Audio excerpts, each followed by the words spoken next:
81 people linked to Trump.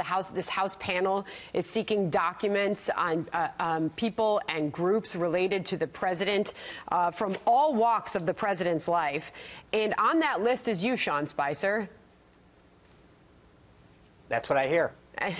You hear that? You haven't been notified? I've read the reports in the news that I'm on that list. Look, elections have consequences. The Democrats won the House of Representatives. They have an oversight responsibility that I respect.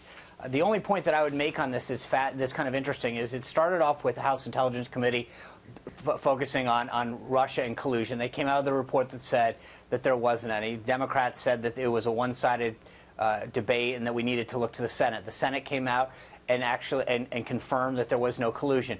Now we've got the Mueller report going on. And what the Democrats are starting to realize is that from all the tea leaves that we've seen, that while some people did some bad things, that there were some people that clearly interfered with the last election, that there was no collusion. And so they've started to move on and go on what appears to be at least a potential fishing expedition, kind of going through the president's finances and personal relationships and et cetera.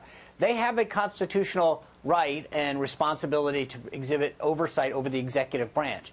But going back through the president's personal finances and history, who knows how far, seems a bit of an expedition as opposed to enacting an agenda that they put the American people to be elected, to govern on.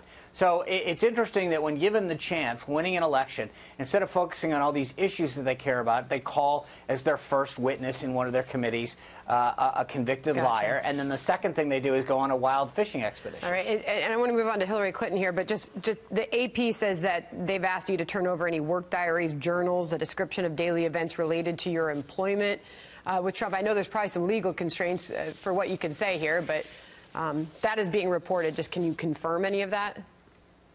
All I will say is, again, I have seen the reports, and I will do everything that to facilitate this investigation. And there's nothing that I have to hide, so I want a swift conclusion to this whole thing as soon as possible.